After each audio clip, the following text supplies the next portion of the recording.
Muy bienvenidos todos los que nos escuchan al cuarto webinar de esta serie que iniciamos ya desde finales de septiembre en torno a los efectos de los tratados de libre comercio, en particular del tratado entre la Unión Europea y México y sus efectos en diferentes sectores, grupos de mujeres en México. Empezamos con un webinar en torno a los derechos sindicales y la situación de trabajo de trabajadoras en industrias del norte del país y también con mujeres sindicalizadas. Seguimos con mujeres en defensa de la tierra y de los recursos naturales. Y el tercero fue dedicado a derechos humanos, donde tuvimos representantes de grupos de derechos humanos y de periodistas. Y este es el cuarto webinar donde vamos a enfocar en el tema de los megaproyectos iniciados por el pasado gobierno en México. En particular nos referimos al Tren Maya y al al corredor interoceánico del Istmo de Tehuantepec. Y vamos a hacer una problematización frente a estos megaproyectos que consideramos tienen mucho que ver con los tratados de libre comercio y sobre todo con este tratado que mencionamos de la Unión Europea-México, dado que son tratados que incluyen toda la cuestión de inversiones extranjeras y la defensa de estas inversiones, la seguridad que se le da a este tipo de inversiones. ¿Qué significa esto para el desarrollo de estas regiones, del país, del medio ambiente, de los grupos que viven ahí? Para estos temas hemos invitado hoy a dos personas que nos van a hablar de cómo experimentan ellas esta situación y empezaré por presentar a nuestras panelistas de hoy. La primera es Sandy Elvia Ramírez Gutiérrez, que es candidata a doctora en estudios latinoamericanos en la Universidad Nacional Autónoma de México, en la UNAM. Estudió la licenciatura y maestría en economía en la misma institución. Ella es parte del Observatorio Latinoamericano de Geopolítica y ha estudiado la relación entre megaproyectos, economía criminal y élites económicas en México.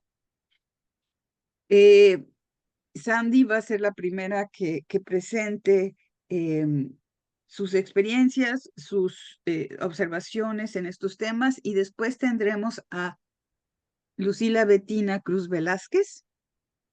Ella es una indígena vinisa que pertenece y representa a la Asamblea de Pueblos Indígenas del Istmo en defensa de la tierra y el territorio. Entonces, estamos muy contentas de que nuestras panelistas hayan aceptado estar con nosotras esta noche y nos hagan partícipe de sus experiencias, de su conocimiento, de todo lo que está pasando ahí y de sus análisis de las consecuencias, como dije, de estos megaproyectos y de lo que tienen que ver con el tema de las relaciones económicas de México con el exterior, en particular con la Unión Europea. Como comentarista tenemos a Johanna Bergström, que tendrá su comentario después de las presentaciones de Sandy y de Bettina. Y Johanna es investigadora y profesora de estudios globales en la Universidad de Jönköping y su investigación se enfoca en la sostenibilidad en las relaciones internacionales. Ella hizo también un doctorado con énfasis en género y sostenibilidad en los acuerdos de libre comercio también entre la Unión Europea y Centroamérica, así que su tema es muy cercano a lo que estamos viendo hoy. Y dichas estas palabras de bienvenida, le daré la palabra a Sandy, que también va a compartir una presentación con nosotros. Sandy, por favor. Hola, ¿qué tal? Buenos días en México, buenas noches a Europa. Estoy muy contenta de estar aquí con ustedes. Me parece que es uno de los temas más relevantes que hay que estudiar hoy en día, no solo por sus implicaciones geopolíticas, sino también por las posibilidades de resistencia que abre. Yo soy parte del Observatorio Latinoamericano de Geopolítica que dirige Anester Ceseña y representando el trabajo de ese equipo, pues yo les voy a compartir algunas de las reflexiones colectivas que hemos hecho, como dije, como parte del trabajo de investigación. Les voy a compartir una presentación. Eh, por favor, me avisan si se ve. Creo que no hay ningún problema. Sí, De acuerdo. Pues la propuesta de esta presentación corta es plantear cuáles son algunas de las piezas para entender la importancia del sureste mexicano en la geopolítica mundial. Eh, Estoy completamente segura de que Betina también va a complementar esta mirada y que pues podemos avanzar en la discusión. Primero me gustaría plantear un escenario en términos económicos de cuál es el contexto que vivimos hoy en día en términos de la disputa hegemónica. Las dos grandes potencias económicas, Estados Unidos y China, sin duda forman parte del escenario mundial. Esta gráfica que les presento muestra estimaciones, proyecciones en torno al crecimiento de estas dos grandes economías, incluidas otras como India, Alemania y Japón. Y algo que me parece relevante es, por ejemplo, hacia 2036, cómo se proyecta que ya habrá una inversión en términos del peso económico que tienen Estados Unidos y China. Sabemos sin duda que a partir del siglo XX Estados Unidos emerge como la gran potencia económica en términos de producción, en términos de tecnología, en términos del mercado de consumo también. Sin embargo, a lo largo de los últimos 30 años hemos visto también cómo ha habido un desplazamiento desde Europa y América del Norte hacia el continente asiático. Y esto se explica por múltiples factores, entre ellos, pues, la reducción de las barreras comerciales, también el crecimiento en la construcción de infraestructura y comunicaciones en China, del cual este megaproyecto también, que se conoce como la iniciativa de la Franja y la Ruta de la Seda, pues es crucial.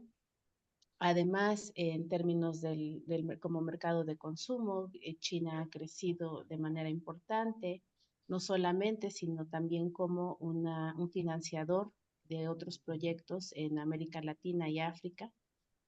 Y también vale la pena hacer el énfasis en cómo ha habido un crecimiento de las dimensiones de las Fuerzas Armadas de este país. En conjunto, podemos prever que estos factores dan cuenta también de cómo se ha ido construyendo entonces esta fortaleza económica que se puede materializar o ilustrar en esta inversión de la importancia que va a tener la economía china con respecto a la estadounidense. Y vemos cómo otras economías como la japonesa, que también en la segunda mitad del siglo XX fue muy importante, o Alemania como uno de los motores de la economía europea, o incluso la India, que también está creciendo con gran dinamismo, se quedan fuertemente rezagadas. Digamos, este es, en términos económicos, me parece un primer referente de cuál es el contexto mundial que estamos viviendo. Sin embargo, sabemos que aunque la disputa pueda darse en el terreno económico, también va a estar necesariamente ligado con cuáles son las capacidades militares que acompañan este despliegue económico y que forman una especie de capas, ¿no? De capas que permiten explicar cómo se sostiene la hegemonía mundial, pues que no se refiere únicamente al peso económico, sino también al despliegue militar, pero también, por supuesto, a la construcción de una visión de mundo que al final puede ir sustentándolo.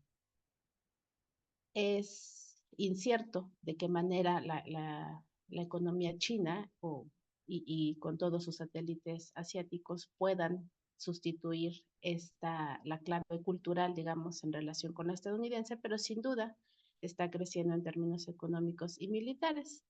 Em, ¿Y cuáles son las implicaciones? Sin duda que al crecer, al consolidarse esta nueva hegemonía, o por lo menos esta disputa hegemónica, pues vamos a tener también disputas en términos no solamente económicos, sino también de la ocupación territorial. Y ahí es donde podemos empezar a entender la importancia de estos megaproyectos, en particular de los megaproyectos que están poniéndose en marcha en México, y que van a ir ligados sin duda a este contexto. Otro tema que me parece importante para poder entender el papel, el rol o la pieza que significan estos megaproyectos es la importancia del comercio marítimo. Sin duda sabemos que a partir de los años, finales de los años 80, con esta reconfiguración productiva que implicó la fragmentación de los procesos productivos dispersos geográficamente, pues el comercio sin duda se vuelve un eslabón imprescindible. Y acá les pongo esta gráfica que me parece interesante sobre cuál ha sido el comportamiento del comercio mundial desde el 2019. Por supuesto, vemos que en el 2020 hay una caída muy importante que se explica por la pandemia a nivel mundial y que cortó todos estos circuitos, estos eslabonamientos que hubo a nivel global, pero que se recupera fuertemente. Y vemos que hacia 2024 comienza apenas a haber una recuperación probablemente más sostenida y que se ubica en los niveles prepandemia. Y esto se explica muy importantemente por las exportaciones chinas y las estadounidenses. Vean ustedes el dato que da la UNCTAD, que es la instancia que se dedica a hacer estos registros, queda rezagada hasta el tercer lugar.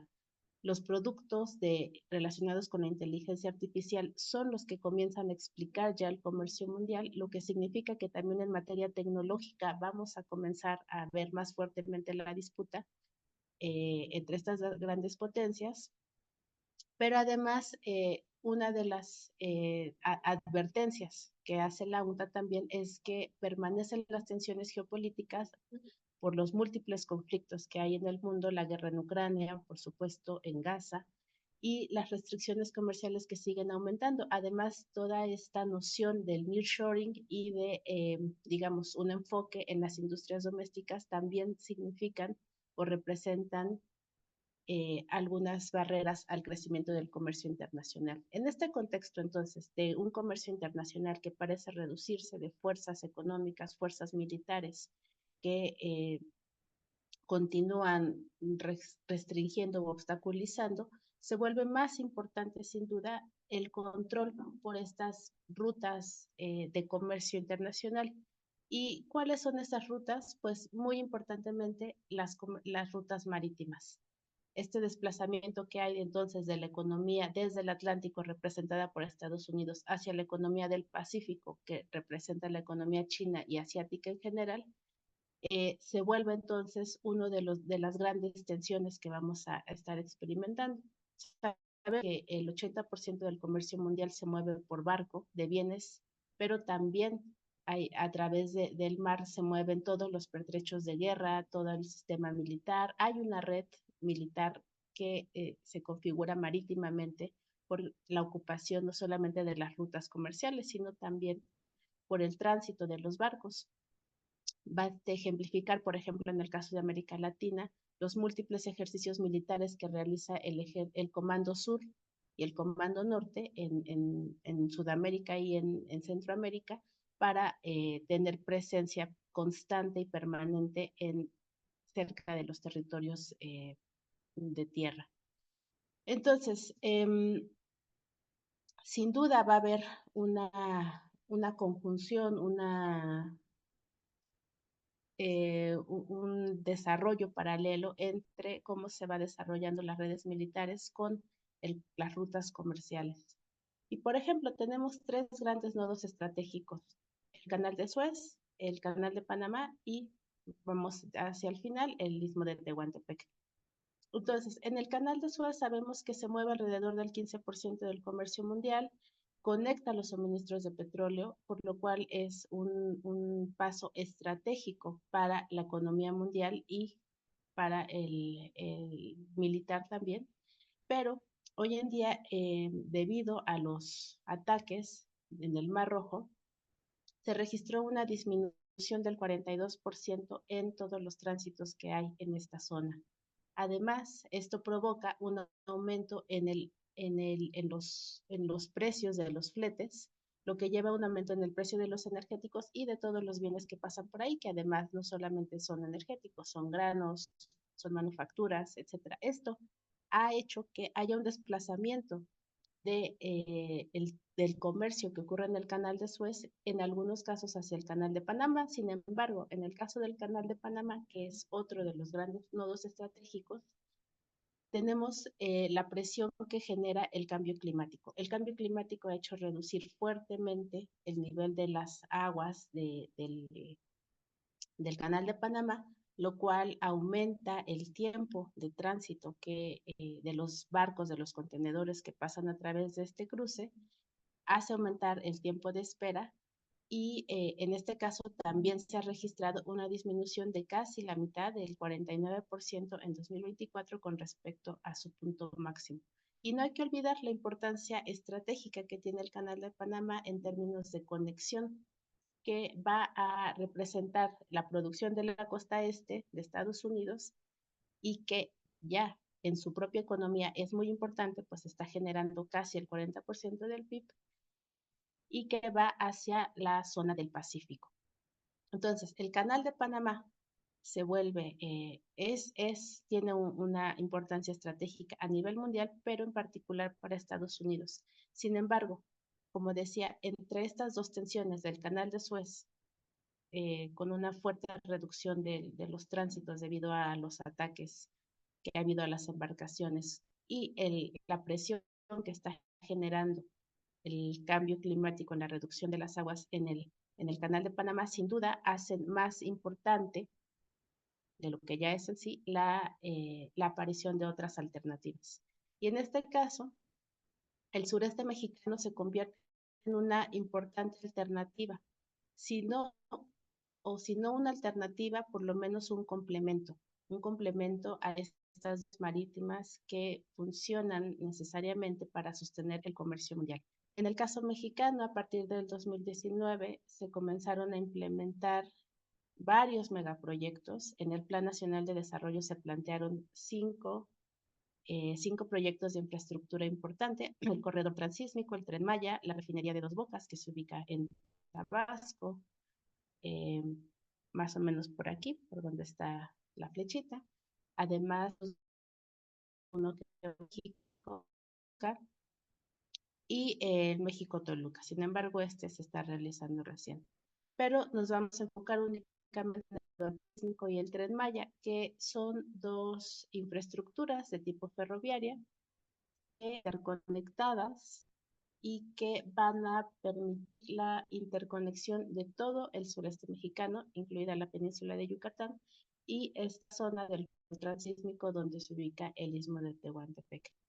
El mapa muestra los yacimientos de petróleo y hidrocarburos que son el Golfo de México y las zonas de selvas de biodiversidad que también están en la región. En términos de lo que se prevé que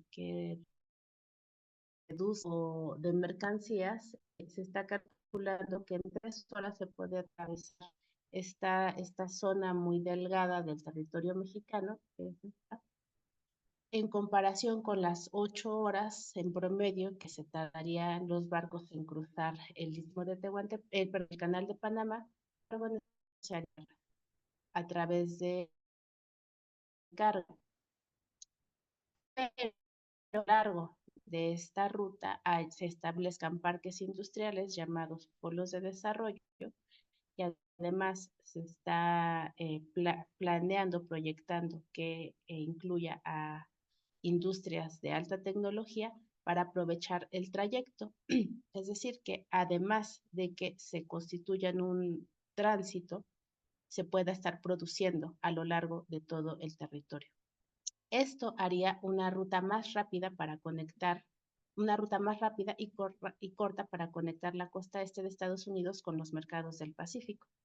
A su vez, el Tren Maya es una línea férrea que va a atravesar 5 estados de la península de Yucatán, que contempla el servicio de pasajeros principalmente, pero también el servicio de carga, en específico de hidrocarburos, que interconecten zonas y sitios turísticos con zonas poco conectadas y polos de atracción turística de masa.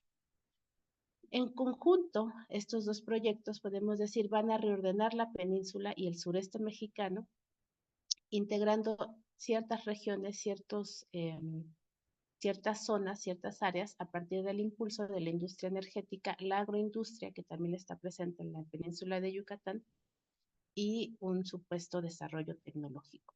En este mapa se ve claramente que la zona de Coatzacoalcos, del istmo de Tehuantepec, perdón, conectaría directamente a través de un ferrobuque hacia la estación de Movil, conectaría la zona de toda la península de Yucatán dando un rodeo y conectando aquí además con la refinería de Dos Bocas y con toda la zona petrolera y de hidrocarburos y de gas que se produce en el Golfo de México. Además, las zonas azules marcan los acuíferos que están presentes en la zona y la zona selvática también. Otro tema interesante es que esta infraestructura ferroviaria podría conectar además con esta red ferroviaria que conecta hasta Canadá, no solamente Estados Unidos ni la costa este, sino todo México, esta zona del centro del país, Lázaro Cárdenas, que es otro de los puertos importantes en México y que también conecta hacia el Pacífico, con la zona este, la costa de Estados Unidos y de ahí hasta Canadá. Vean ustedes, todo esto ya se podría constituir como una gran red en América del Norte que permitiría eh, llevar los productos, la producción de la costa este estadounidense a través de Mobile y de ahí hasta el Pacífico, pero además conectar hasta la zona oeste de Canadá.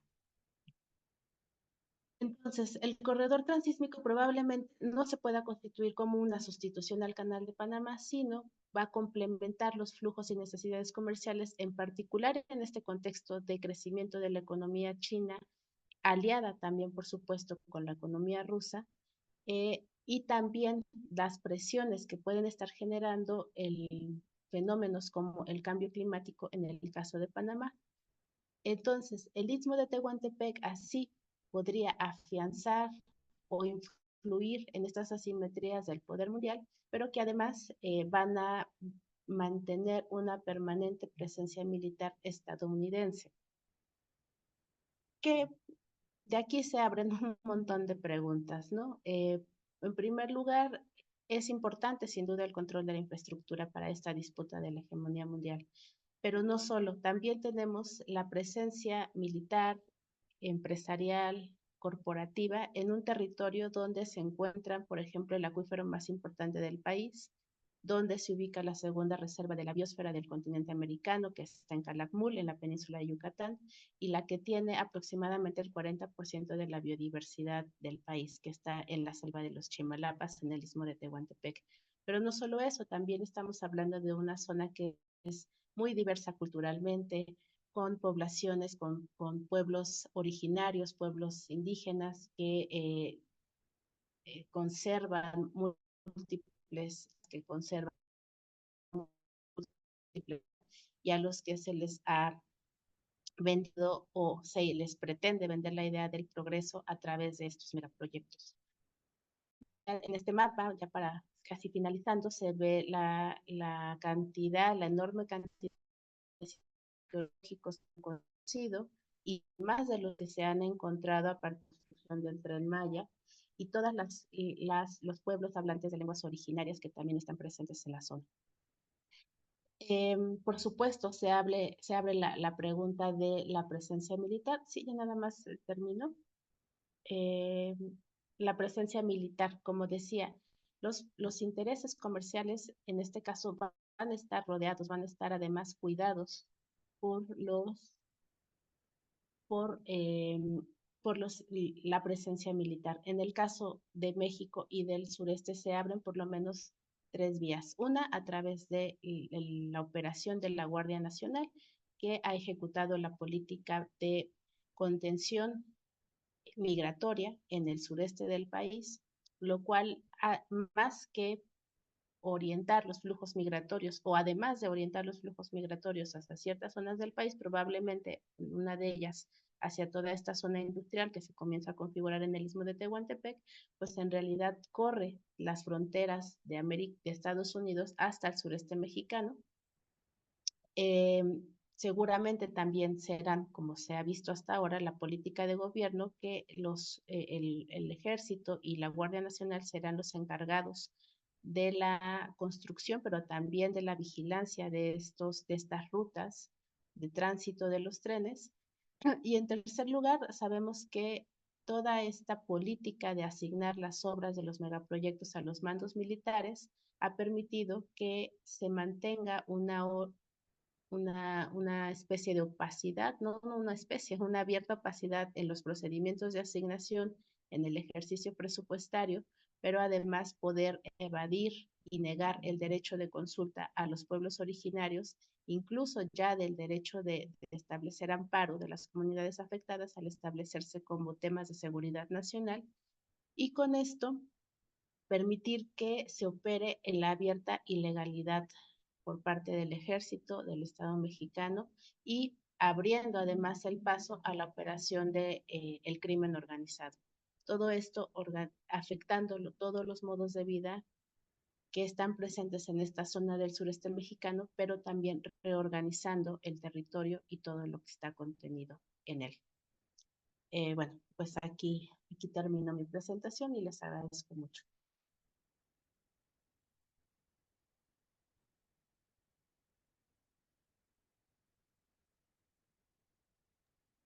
Muchas gracias, Sandy, por esta presentación. Y ahora quisiera pasar directamente a Lucila Betina para que nos hable precisamente de los efectos, lo último que mencionó Sandy en torno a cómo está afectando directamente a la región este tipo de megaproyectos. Por favor, Betina. Tienes que abrir tu micrófono. Viendo, no sabía que podía tener una presentación, así que pues tenía una, pero no.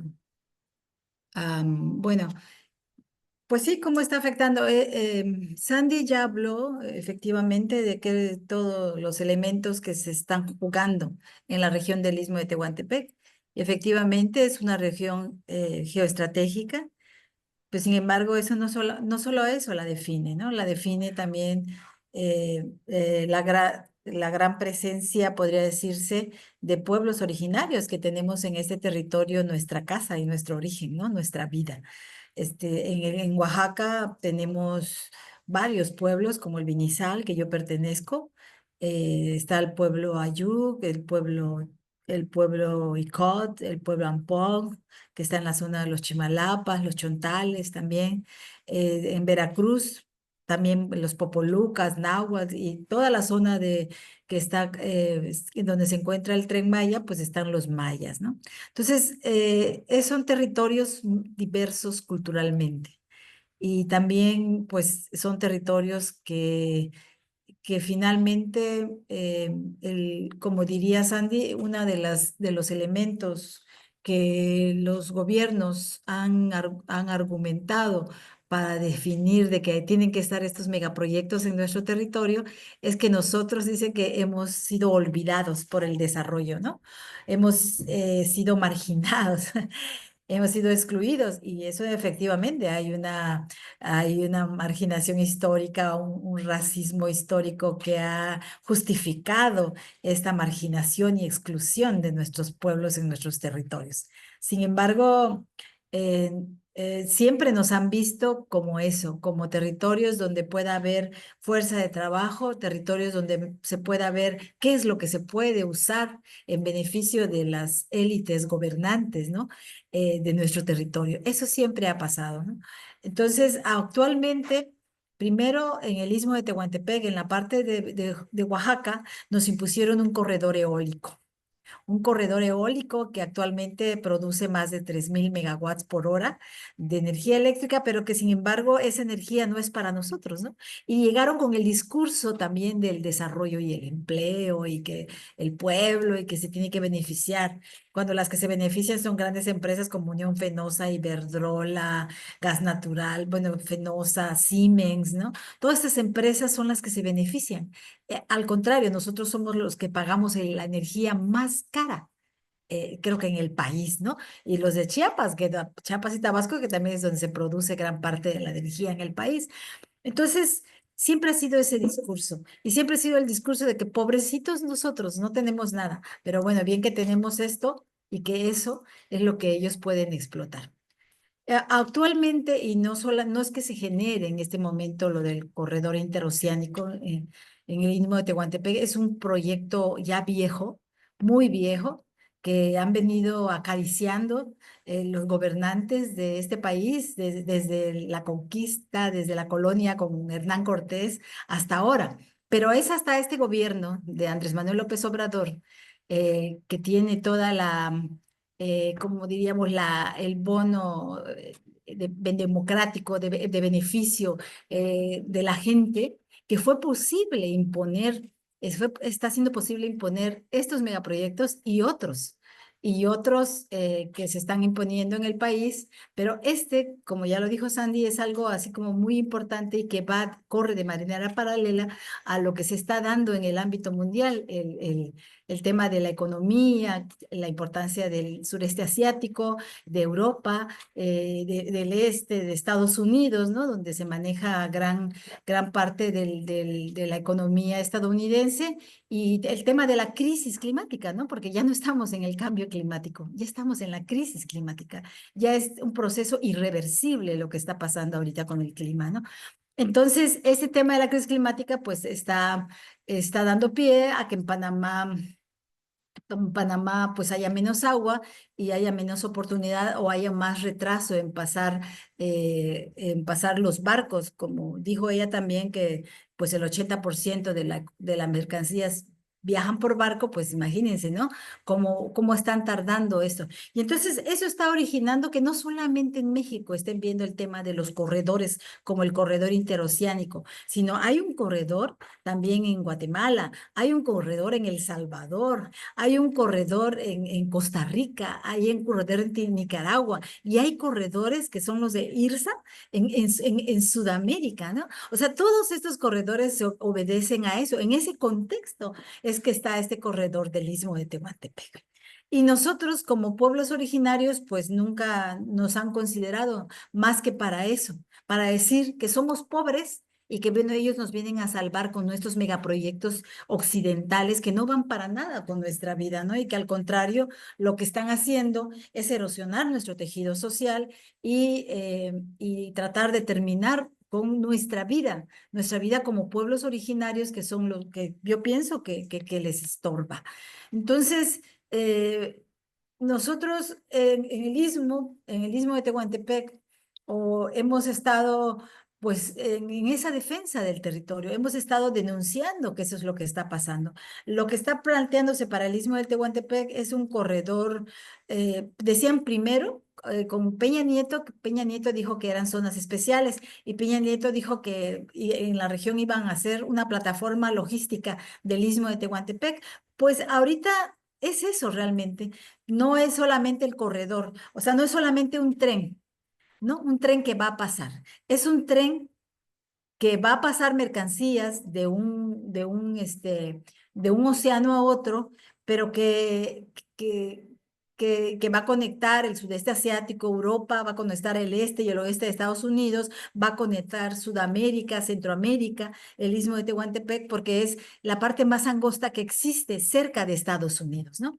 Entonces, efectivamente un tren, es una autopista también, ¿no? También están haciendo una autopista de manera paralela.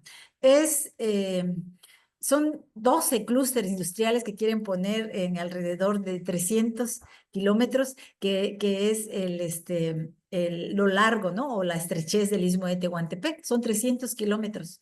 Entonces, clústeres industriales donde no solamente se van a producir mercancías, sino que lo que se ve es que van a traer partes de esas mercancías que vienen de China o que vienen de Europa o del este, del oeste de Estados Unidos, para cruzarlo. O sea, en esos clústeres se van a manufacturar o se van a ensamblar para que la versión ya terminada cruce el Istmo de Tehuantepec ya como un producto terminado que pueda ser transportado a estos espacios, a estos lugares, ¿no?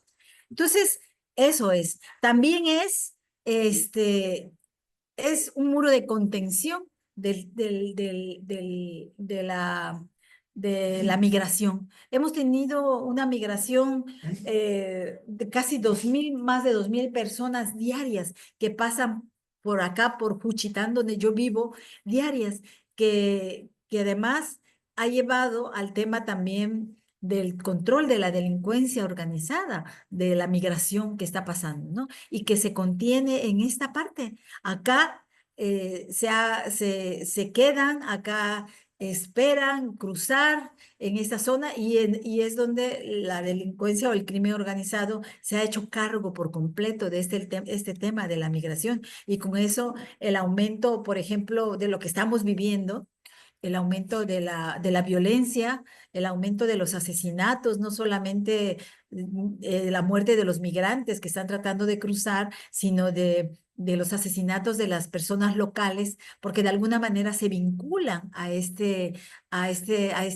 tema de la migración, a trasladar a los migrantes, y si no están de acuerdo con los que están mandando en la región, los cárteles, o no van con ellos, o hay diferencias, pues son asesinados, ¿no? Y ahí son asesinados mucha gente del pueblo.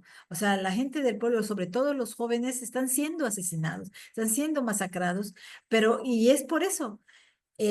También está el tema de la trata, ¿no? Ese tema de la trata ha aumentado el tema del abuso sexual, el tema de los feminicidios, ¿no? Las mujeres estamos viviendo el tema de los feminicidios y el tema del uso sexual de nuestros cuerpos, ¿no? Es uno de los impactos también fuertes que se está dando, el tema de la precarización. Muchas mujeres también están incorporándose a las filas del narco. ¿Por qué? Porque tampoco hay trabajo. ¿Y por qué? Porque ven que tal vez eso sea un- un- una actividad que pueda apoyarlas económicamente de manera rápida, ¿no? De manera rápida. Entonces, ese es un fenómeno. También el fenómeno, pues, esto de la erosión social, porque ya, por ejemplo, los jóvenes que ya andan en todas estas cosas, muchos de ellos, pues ya no, diríamos, obedecen, ¿no? Ya no oyen y ya no escuchan a sus mayores, a a sus padres, a sus madres, a sus abuelos, a sus abuelas, donde antes había parte de ese tejido social, era eso también, ¿no? También el tema de que ya la zona antes era una zona de tránsito de drogas, ahora es una zona de consumo, ¿no? Una zona de consumo que está haciendo que gran parte también de los jóvenes puedan ser cooptados por la drogadicción y también, o sea, hay muchos muertos, hay muchos problemas en las familias, hay mucha erosión de ese tejido social. Entonces, es de las cosas más preocupantes. Y cuando se erosiona el tejido social, pues de los pueblos originarios, pues también viene como una, pues descomposición o viene un desplazamiento de nosotros mismos, ¿no? ¿Por qué? Porque nosotros hemos permanecido en este continente pese a la colonización y en nuestros territorios por ese tejido social tan fuerte que nos ha mantenido, nos ha vinculado, nos ha hecho que sobrevivamos nuestra comida, nuestras fiestas, nuestros rituales, nuestras lenguas, todo lo que somos nosotros, eso es lo que ha hecho que permanezcamos. También otra de las cosas que las empresas traen es el hecho de que, por ejemplo, en el tema de las mujeres, pues eso, de que nos usan como nuestro cuerpo, pero también acá antes había un sólido tejido social en torno a las mujeres, donde las mujeres manejamos la economía, por lo menos en el pueblo zapoteca. Manejamos la economía. Cuando empiezan a llegar, por ejemplo, las eólicas, ¿qué es lo que hacen las eólicas? Solo hablan con el hombre y la mujer solamente va y firma, ¿no? No decide si sí o no. Y muchas veces los hombres lo que hicieron fue firmar aún en contra de la palabra de la mujer, de su esposa, de su madre, de sus hijas, y firmaron y entregaron sus tierras, ¿no? Entonces, eso también es uno de los fenómenos que se están dando, ¿no? El hecho del desplazamiento del poder económico, el poder político, social que tenemos las mujeres, ¿no?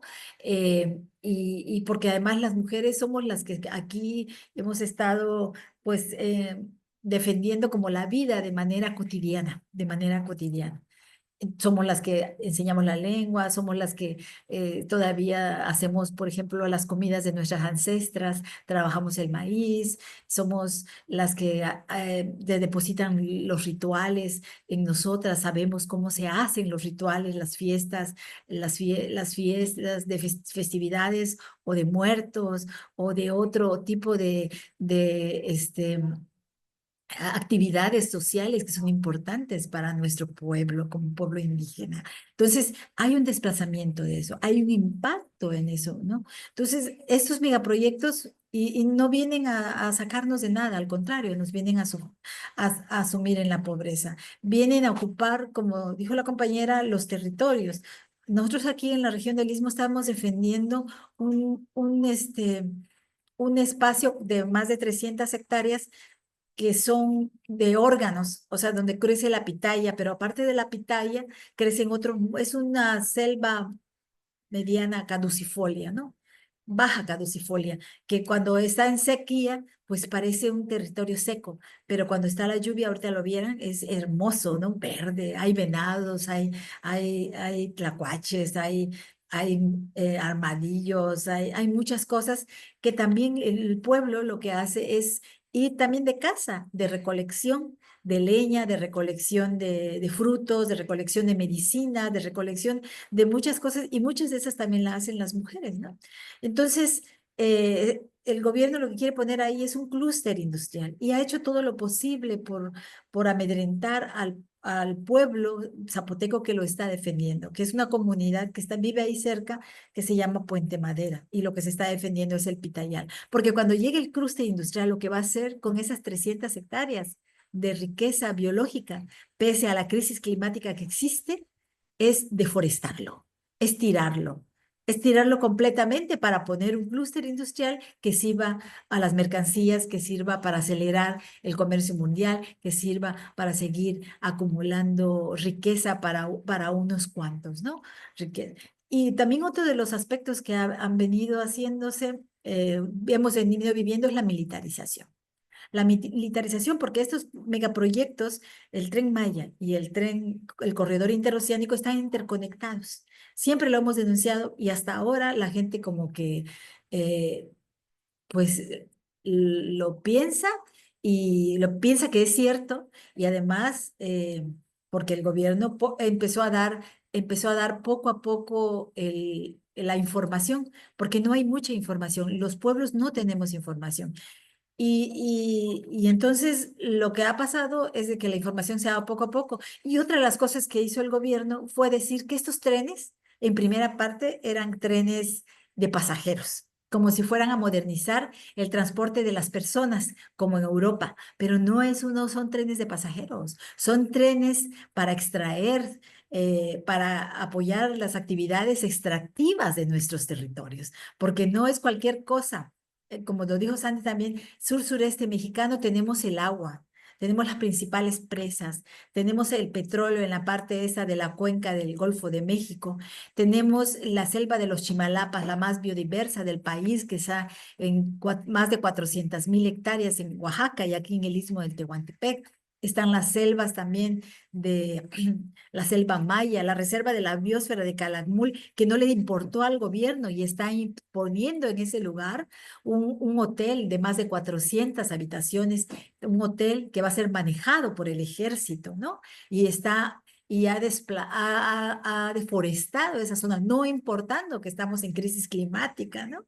Entonces ha deforestado, ha tumbado muchos árboles, afectando el ecosistema, no solamente los árboles, sino de toda la fauna que ahí vive y de la gente que vive en esos lugares, que lo ha cuidado de manera ancestral, ¿no? Entonces, es un territorio muy rico, es un territorio también que está concesionado a las minas, es un territorio por donde también están haciendo por debajo, junto con los trenes, las redes de los trenes que están haciendo por arriba, están haciendo por debajo los gasoductos, ¿no?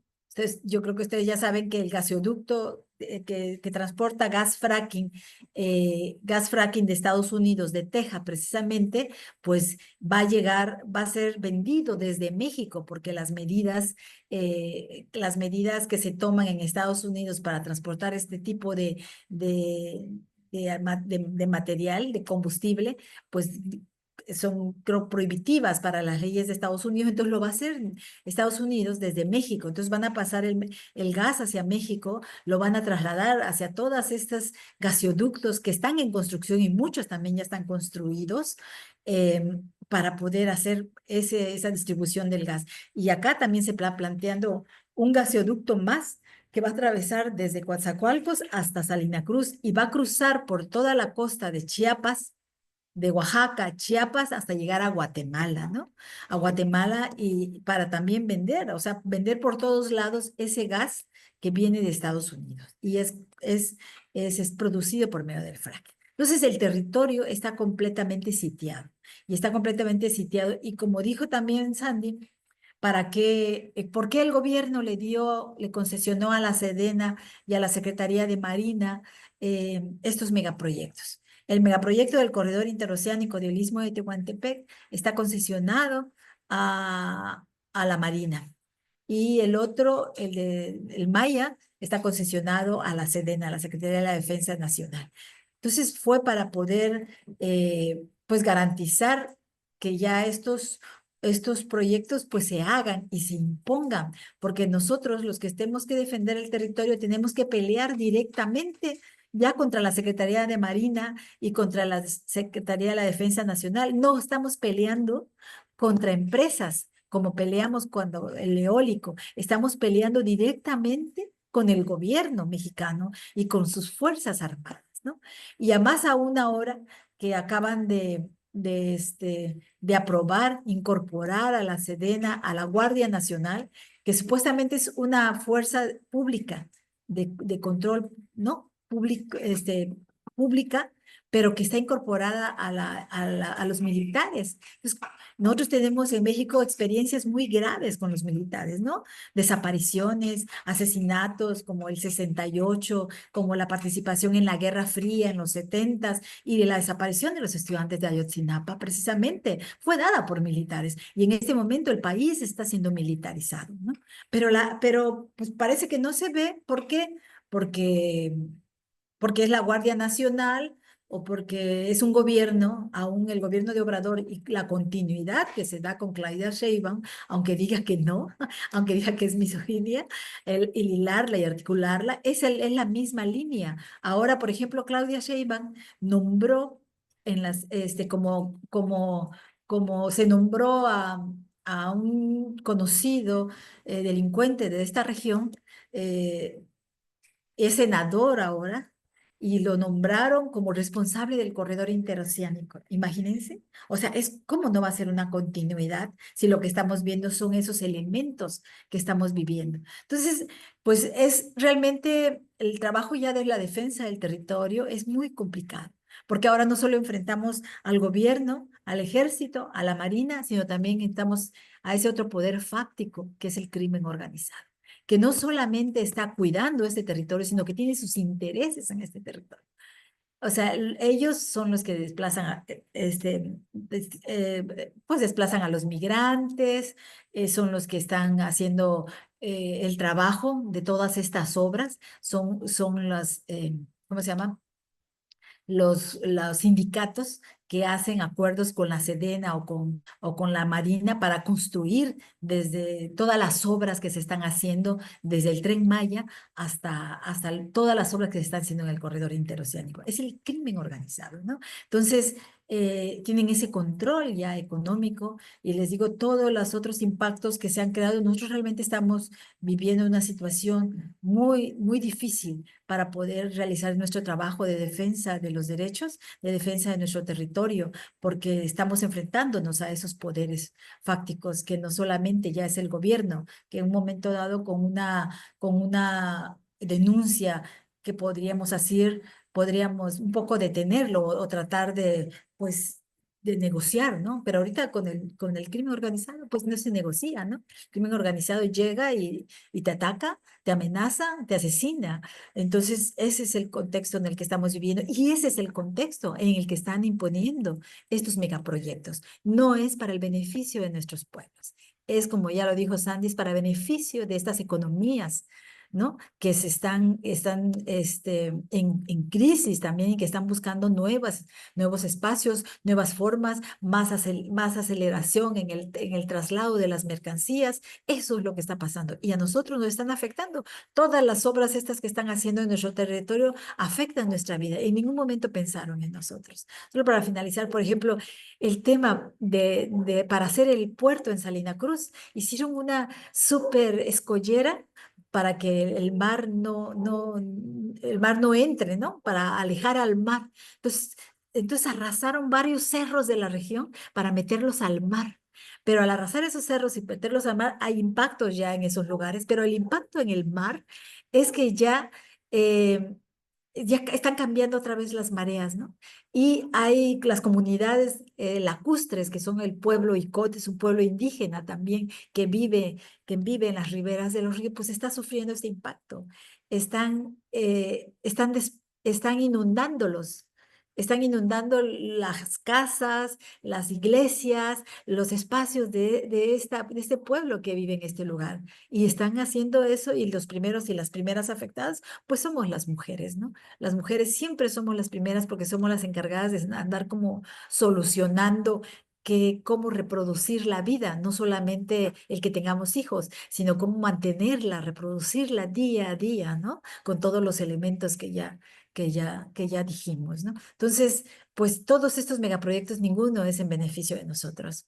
Y además, no hay forma de que el gobierno eh, piense en nosotros. Hay una deuda histórica con los pueblos originarios desde la colonización, porque ninguna de las constituciones, en ninguno de los momentos históricos que definieron la estructura política de este país, fuimos considerados los pueblos indígenas. Siempre hemos sido un estorbo, siempre hemos sido eh, quienes nos pueden explotar y explotar los lugares donde vivimos. Siempre somos los que te pueden mover a sus antojos, siempre somos los que pueden matar, asesinar, desplazar, ¿no? Entonces, y las mujeres indígenas en ese momento, pues es peor la situación, ¿no? Porque no solamente estamos atravesando el tema del patriarcado, de que somos menos, sino que también el racismo este colonial que nos domina, ¿no? Entonces tenemos que estar luchando contra el tema del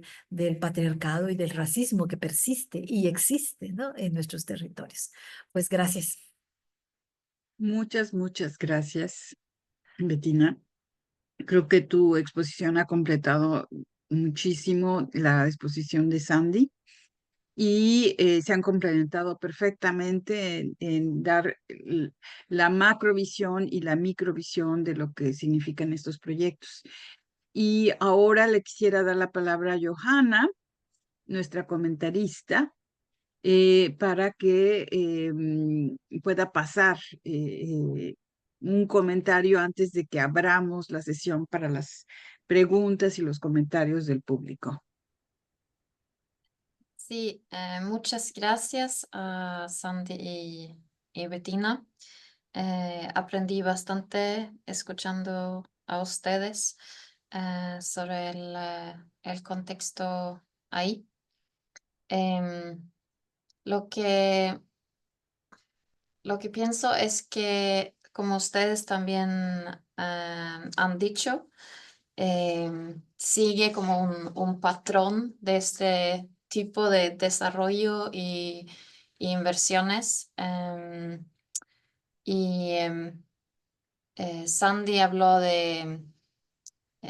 solo voy a quitar algo aquí que me está sonando. Sandy está hablando de Estados Unidos y China, que son los que tienen más comercio con México también, pero Unión Europea está en tercer lugar, si no recuerdo mal. Tenías a Alemania ahí como aparte, pero como región, como Unión Europea creo que está en tercer lugar. Y por eso también me hizo pensar en esos tratados de libre comercio entre Unión Europea y México, estos acuerdos de asociación, porque estos, aparte de comercio, también incluyen diálogo político y cooperación y desarrollo. Así que en diálogo político supuestamente hay esta idea de trabajar con derechos humanos también. Entonces, ese es un poco lo que yo estudié antes en mi tesis entre Centroamérica y Unión Europea, porque es muy interesante cómo tienen esta idea del libre comercio con todo que han hablado ustedes y a la vez en el mismo tratado tienen ese del diálogo político y cooperación y desarrollo. Entonces, es obvio de los testimonios de Bettina y también de la presentación de Sandy que este de respetar derechos humanos no está pasando y que la parte de comercio e intereses de empresas está dominando totalmente y que es el mismo patrón que sigue. Entonces, por ejemplo, como dijo Bettina, no se ha respetado eso de la consulta adecuada con los pueblos indígenas. Eh, y, y uno se pregunta entonces como, ¿para quién es ese desarrollo? Y como Bettina también comentaba, dijiste que estos clústeres industriales es para riqueza de unos cuantos, pero no para la gente en la región, no para la gente local. Y vi que hay un par de empresas en la Unión Europea que hacen inversiones en eso. Uno es Mota Engil, no sé exactamente cómo se pronuncia, pero es una empresa de Portugal Sí. que forma parte de un consorcio y vinculado con la inversión en el Tren Maya. Y otro es el Fondo de Infraestructura de Copenhague, que está invirtiendo en la energía verde, entre comillas, en proyectos de hidrógeno en el corredor interamericano, interoceánico, disculpa. Sí, y se nota también el interés del Estado de México, como dijiste, que no está cambiando al parecer ahora. Cuando cambia el liderazgo político, este parece estar como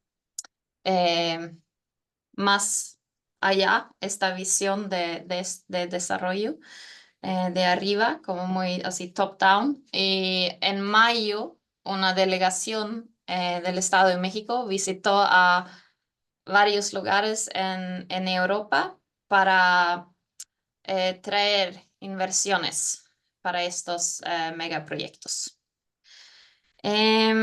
Y este modelo como capitalista, extractivista, con enfoque de lo urbano, donde los beneficios se va de una región a otra región, que no beneficia a comunidades locales y así. Es algo que se ve bastante con eso de megaproyectos en general, como cuando estuve viendo investigaciones sobre megaproyectos, este es como lo más común, que no beneficia a la población local. Y es también como comentaron, no viene, como las ideas, no viene desde la región, no viene desde allá, viene de arriba y se implementan sin consultar además a los que viven ahí y los que están afectados. Entonces, tengo como dos preguntas que yo sé que son realmente como, una sería como muy difícil de contestar, pero estuve pensando en cómo se podría romper esa lógica que está atrás de estos megaproyectos, porque sigue, el desarrollo, entre comillas, sigue, y esa lógica que está atrás sigue. Entonces, ¿cómo podríamos trabajar para romper eso? Y lo otro que creo que sería más fácil de contestar y tal vez más divertido de hablar sería, eh, ¿qué sería una alternativa? ¿Qué sería una infraestructura que toma en cuenta los intereses locales y los deseos de soberanidad de los pueblos locales? Como que sería un desarrollo de infraestructura desde abajo, digamos, desde los pueblos locales. ¿En qué, eh, en qué serían las inversiones si uno hubiera consultado a la gente que vive en estas zonas?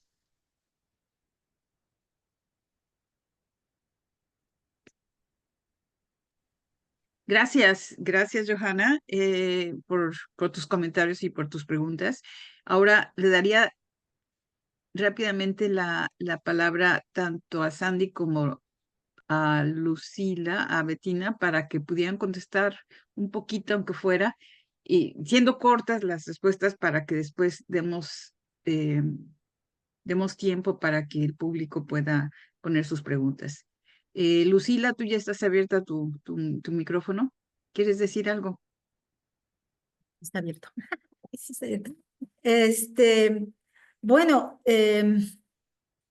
¿cómo se podría romper la lógica de los megaproyectos extractivistas? Pues yo creo que sí es muy complicado y nosotros tal vez no podemos decir la solución. Nosotros acá somos los que lo estamos sufriendo, ¿no? En todo caso, creo que les toca a ustedes en esos países que son los que disfrutan perdón, no es ustedes como personas, ¿no? Sino los países que disfrutan de la explotación de nuestros territorios, de nuestra vida, los que tendrían que hacer conciencia de que el beneficio de ustedes está en la desgracia de nosotros, ¿no?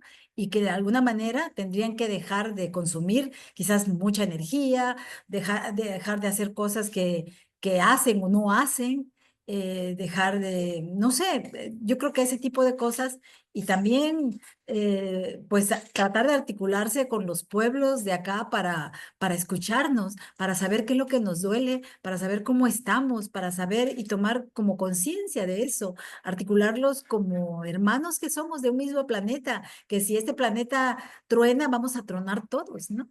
tal vez primeros unos que otro, porque ahorita la crisis ambiental está llegando a los países o a los lugares más desfavorecidos y más frágiles, ¿no? Que existen. Entonces, pero va a llegar a la mayoría y solamente el 1% que es el dueño de tal vez ya de la luna, se va a poder ir a la luna o a Marte a salvarse, pero todos los demás estamos en este planeta Tierra, ¿no? Entonces, yo creo que eso es muy difícil. Y pues nosotros lo que nos toca seguir es seguir luchando, defendiendo y defendiendo lo que pensamos que es de nosotros, ¿no? Y ahí va con la segunda pregunta. ¿Qué sería la infraestructura? En todo caso, tenemos que dejar de pensar en infraestructura. Yo no, porque esa también es ese cuadre mental occidental de que todo tiene que ser infraestructura, de que todo tiene que ser tecnología, todo tiene que correr hacia los aparatos, los robots, ¿por qué? O sea, ¿por qué? Acá la gente, aquí en el Istmo, acá en los pueblos, ya sabemos hacer muchísimas cosas, pero esas cosas son menospreciadas, porque son cosas que se hacen con la mano, con los pies, con nuestros conocimientos, con nuestras habilidades, y esas cosas son menospreciadas. ¿Por qué no invertir en lo que sabemos, en nuestros saberes, en nuestras artes, en lo que nosotros hacemos y podemos dar al mundo? ¿Por qué tener que venir a poner infraestructuras como esas de la explotación del petróleo que solo contamina, como los parques eólicos, que la energía ni es para nosotros, es para las grandes empresas, hasta para las minas? ¿Por qué no hacer programas realmente donde proyectos donde la gente se vaya a beneficiar y pueda decidir qué actividades puede realizar o hasta capacitar a la gente para usar un poco más de tecnología y quizás lograr mayor productividad? No sé, pero esas cosas desde nuestro territorio, o sea, tienen que ser desde acá, desde lo que sabemos, de lo que conocemos, desde lo que necesitamos y desde lo que somos. Eso es, creo yo. Gracias. Gracias. ¿Puedo solo contestar algo breve sobre infraestructura? Sí. Porque cuando yo dije infraestructura, pensé también en cosas como centros de salud, bibliotecas, escuelas. No pensé, y pensé, como dijiste, así como desde el pueblo y para el pueblo. Y que no pensé solo en tecnologías y no sé qué. Sí, solo para clarificar. Gracias, Pero Johanna. Yo gracias. creo que le damos la palabra a Sandy también. Gracias. Bueno, gracias por los comentarios, Johanna, y también por tu participación, Bettina. Muchas gracias. Las dos fueron muy ilustradoras. Yo nada más quería decir que, en efecto, al romper una lógica extractivista, pues tiene muchas complicaciones, ¿no? Primero porque es la lógica del capital, sin duda, e inmersa en un contexto, un poco yo quería resaltarlo, de una disputa geopolítica, pues que también tiene muchos factores que la determinan.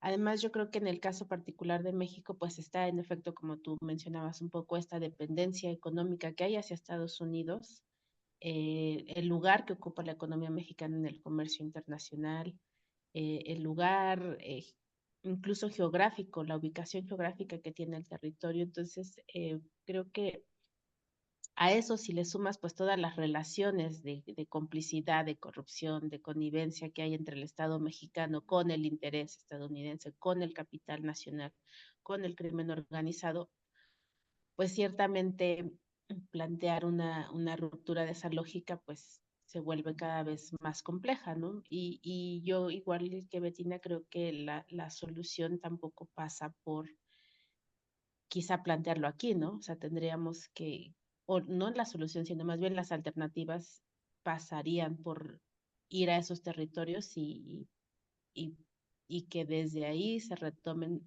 los saberes tradicionales, los saberes eh,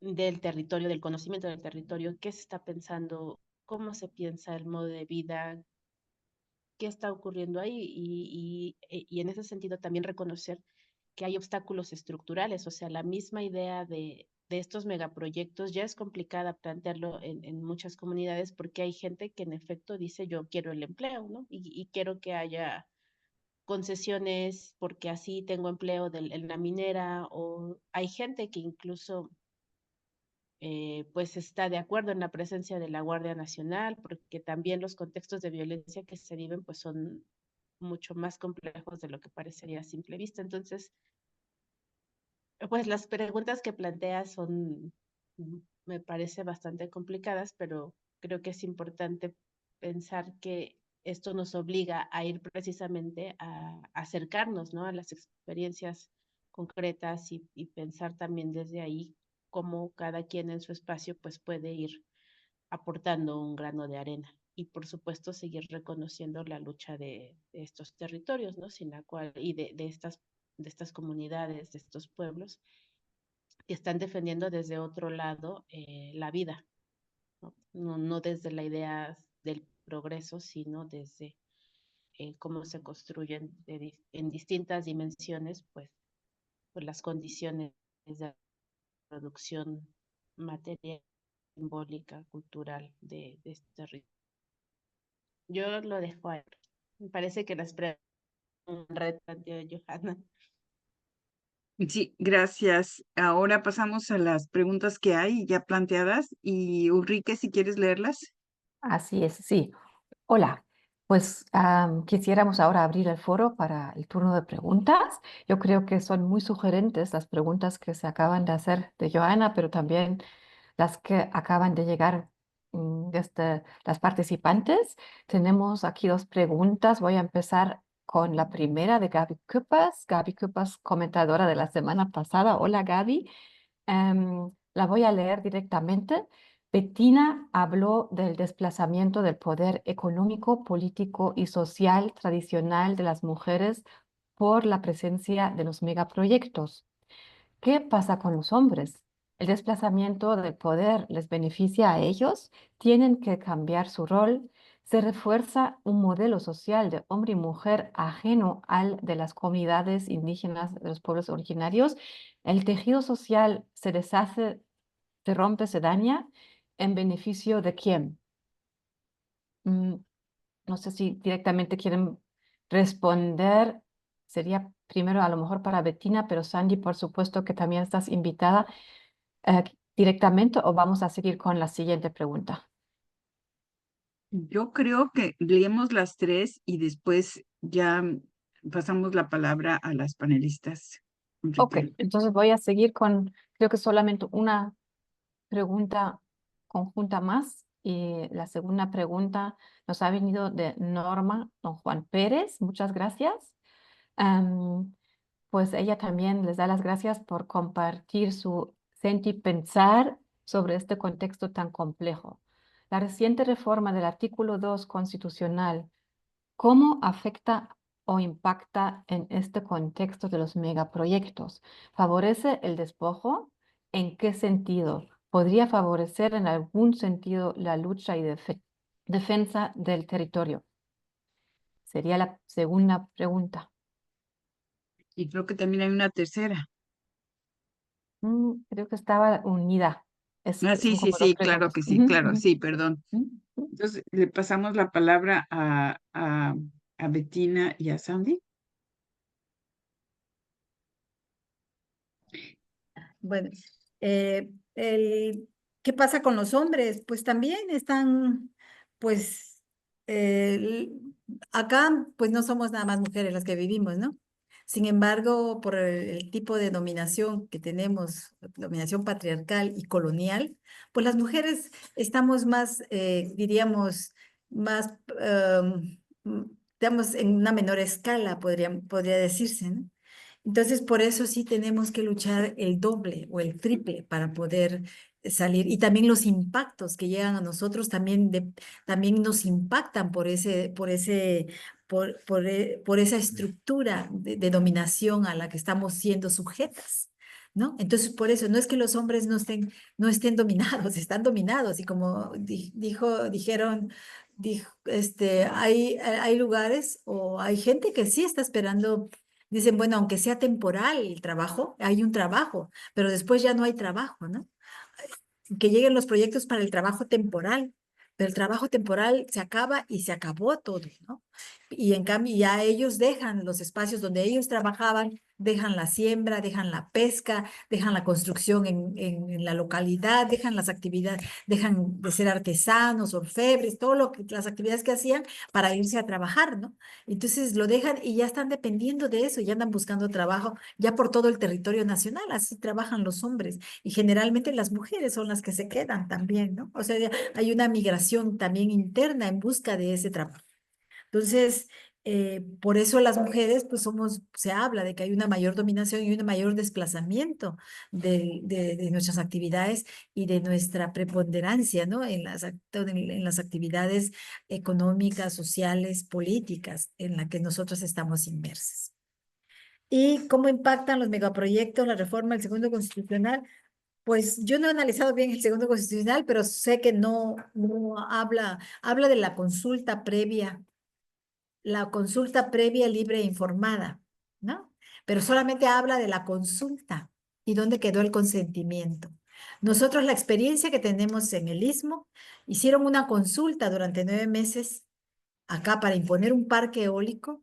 Al final decidieron ellos, junto con las empresas, en una asamblea supuestamente a mano alzada, donde manipularon a la gente que estaba allí, manipularon porque iban los trabajadores del ayuntamiento, iban la gente de los grupos, de los partidos políticos, las convocaron para que llegaran y con mano alzada dijeron que sí a este parque eólico. También Andrés Manuel López Obrador vino y en una asamblea, una reunión de su partido a la que vino, que fue mucha gente, dijo, ¿quieren el corredor interoceánico? Y la gente levantó la mano, ¿no? Y ya dijeron que por eso la consulta ya estaba dada, ¿no? No hay consentimiento. En esa reforma constitucional no se nos da dicen que la libre determinación y la autonomía de los pueblos, pero que no contravenga la estructura constitucional del país, ¿no? O sea, entonces hay un candadote o sea, que no se puede rebasar. Aparte de eso, no está el consentimiento de ninguna manera, ¿no? O sea, dicen que sí se consulta, las consultas se pueden hacer. Ya sabemos que se pueden hacer y las manejan y las deciden, pero no hay consentimiento. Y hay muchas cosas que hacen falta, ¿no? Tampoco está la defensa del territorio. No pueblos indígenas que realmente usufructuemos el territorio, que sea nuestro territorio en el que decidamos nosotros qué hacer, eso no se toca. El territorio desde el primero constitucional, creo, dice que el segundo constitución dice que la tierra el artículo 27 dice que la tierra y todos los bienes que existan en la superficie son del Estado. Eso no cambia. No cambia, porque eso es el territorio. O sea, ¿quién es el dueño de los ríos, de los mares, del territorio, de lo que hay abajo de la tierra? Pues es el Estado. Y eso no cambia. Por eso no se nos da a los pueblos indígenas realmente en esta reforma constitucional el dominio de lo que es el territorio. O sea, dice que la Constitución habla que nosotros podemos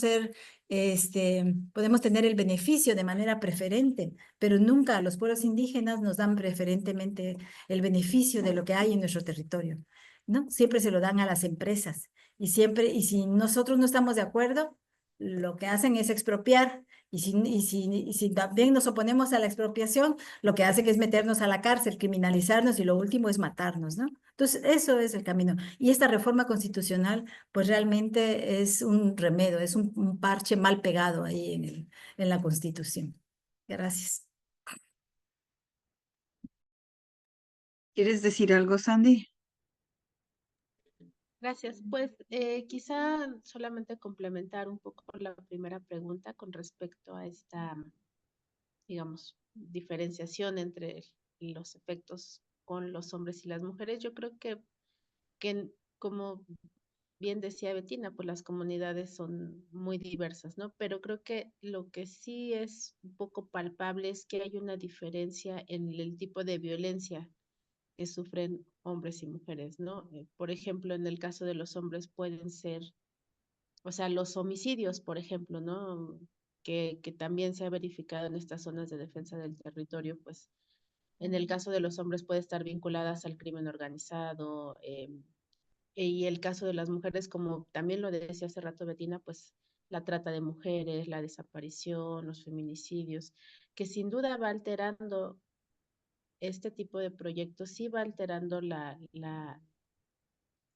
cuáles son los principios, ¿no? Bajo los cuales se relacionan hombres y mujeres los lugares que van ocupando. Por ejemplo, hicimos en el caso del Tren Maya varias entrevistas y lo que nos decían es que pues al fomentarse los empleos que hay relacionados con el turismo, pues los hombres salen de las comunidades, sobre todo hombres salen de las comunidades, se van a vivir a estos nuevos centros masivos de turismo y cuando regresan, pues eso tiene un impacto sobre la lengua, tiene un impacto también sobre el tipo de actividades cotidianas, cómo se reproduce la vida, ¿no?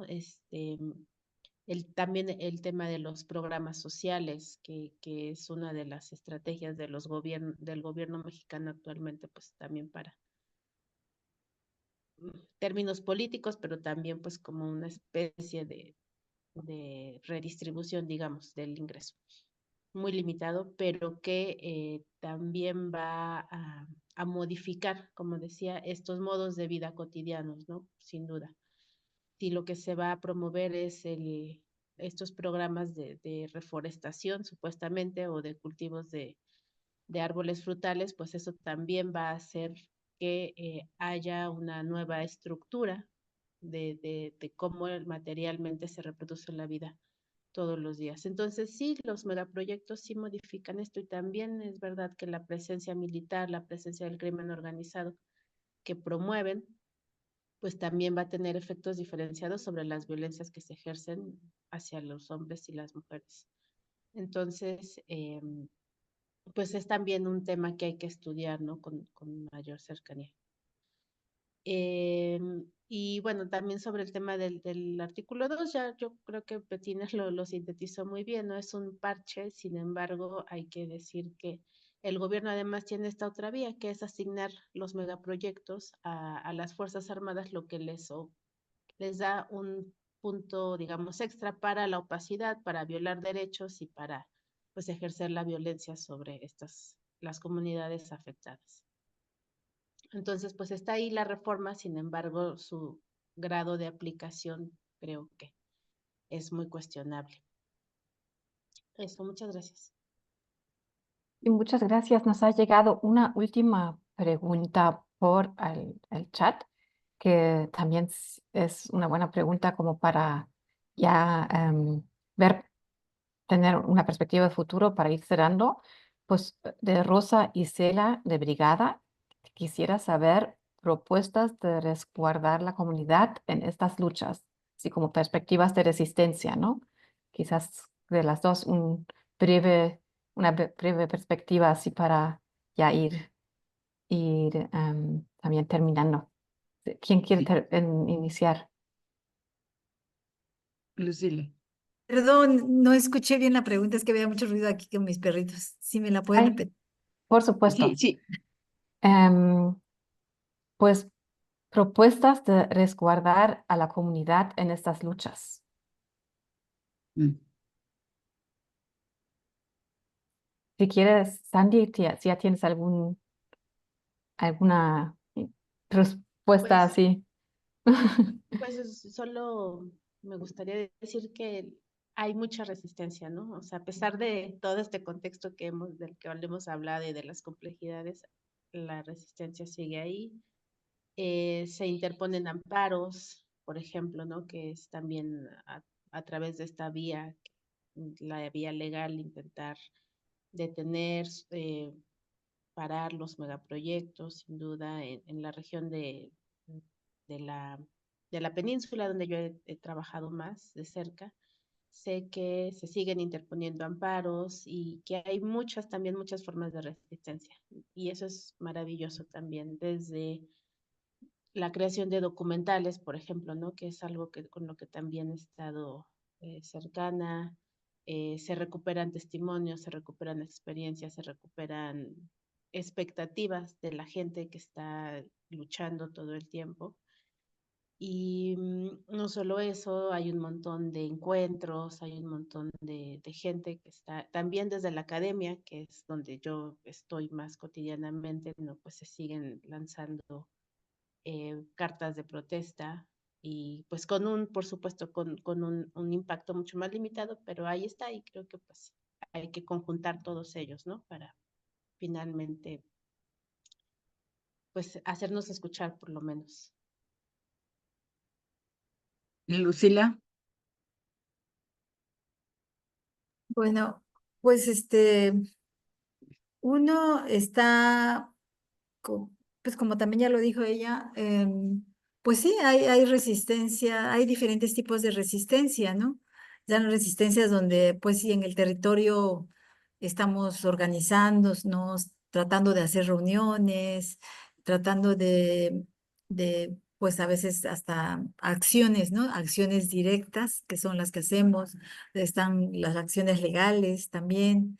Pero también está el otro ámbito donde, de la vida cotidiana, ¿no? De que estamos tratando de vivir pese a todo esto. Estamos tratando de sobrevivir. Estamos tratando de seguir tejiendo nuestro tejido social. Estamos tratando de seguir comiendo lo que comemos, vistiéndonos nuestra ropa, recuperando nuestros saberes, ¿no? Eso es una parte muy importante porque estos megaproyectos y esta embestida que se está dando del sistema capitalista neoliberal, extractivista, patriarcal en nuestros territorios, pues es terrible, ¿no? Es como para, yo podría decirle un momento dado, es como promover el etnocidio, ¿no? De nuestros pueblos, porque nos están quitando lo que somos.